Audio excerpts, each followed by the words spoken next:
Ayan na magandang araw mga ka-agri. Nais ko sanang magbahagi ng konting kaalaman patungkol sa irigasyon. So, kung makikita niyo mga ka-agri, meron kami dito nga siyam ka-beads mga ka-agri o ka-plat mga ka-agri. 1, 2, 3, 4, 5, 6, 7, 8, 9.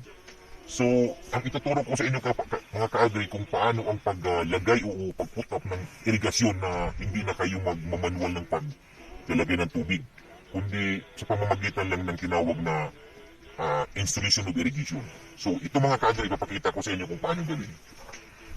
Ito yung mga ka-agri, itong hose na to ay connected to sa main source ng tubig. Ito. So, makikita nyo hanggang doon sa dulo. Nakahilira itong hose na to. Dito yung main source ng tubig. So, ang ginawa na yung mga ka-agri, kasi siyam na flat to, so ikatatlo, ito yung ginawa namin. Gumawa kami dito mga ka-agri sa bawat ganito, 1, 2, 3, 1, 2, 3, 1, 2, 3. So, gumawa kami ganito ng mga ka-agri ng ganito. Ito, makikita nyo. Bro, i-focus bro. Kapitan mo. Yan. Mula dito, naglagay kami ng T-connector. Pinutol namin itong daanan ng tubig. Naglagay kami ng T-connector. So, sa bawat tatlo, meron kaming ganito mga ka-agri ginawa. So, tatlong piraso to. So, pagkatapos ng T-connector mga ka-agri, para makapag-connect kami ng hose, papunta dito sa mga beads na to. So, ngayon, ang nangyari, mula dito sa T-connector, naglagay kami mga ka-agri ng bulb. On and off to mga ka-agri. So, dito yung, naglagay kami ng on and off. Ang purpose nito, kasi minsan mga ka-agri, yung pressure namin dito ay hindi ganun kalakas.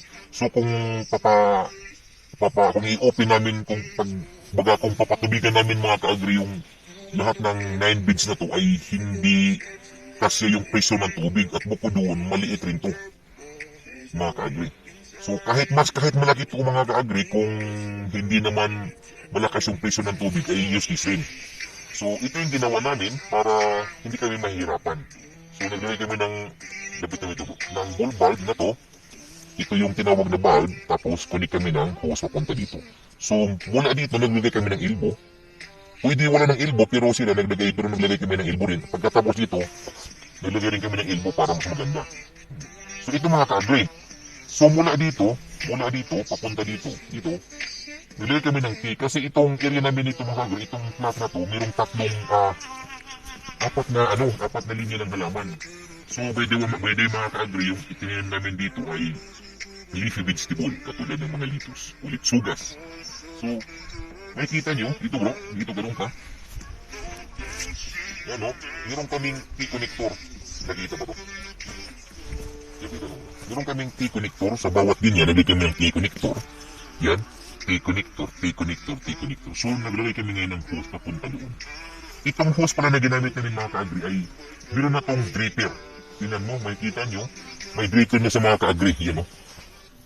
May dripper na siya. Yung iba, wala pang dripper, binubutasan, sinirlagyan ng dripper. Pero ito mga ka-agri, may dripper na siya na connected. So, ang tawag ng hose na ito mga ka-agri ay dripping hose. Itong hose na ito mga ka-agri, ang tawag nito ay dripper hose kasi wala pa tong dripper. Kailangan mo pang lagyan ng dripper. So, ganito mga ka-agri. Yan o. Kung makikita nyo. So, lagyan nyo lang ng T-connector para makapunta kayo doon. Papunta mga ka-agri. Kung mapapansin nyo. So, ganyan ng mga ka-agri kasimple ang paglagay ng tawag ito, ng irrigation system. Tapos pagdating sa dulo, pagdating sa dulo mga ka-agri, ay kailangan mo siyang ganito. Naka-close yan. Kasi pag hindi mo i-close yan, pag hindi mo ipiko yan, i-close, tatagas yung tubig. Ayan. Yung distansya pala mga ka-agri ng butas ng halaman ng ng dripping hose ay 30 cm ang distansya.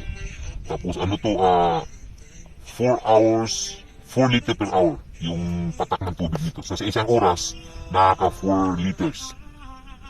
Kung ilagay mo sa galon, ganun karami nung patak niya ang lalabas sa tubig sa isang oras, 4 liter per hour. So, ayan mga ka-agri. So, paano kung hindi nyo masyadong naintindihan, mag-comment lang kayo sa baba at ipapaliwanag natin ng little by little yung talagang kung paano namin ginawa yung actual na ginawa namin. Ipapakita namin sa inyo. So paano? Hanggang dito na lang, mapagpalang araw sa ating lahat mga ka-agri. Maraming salamat.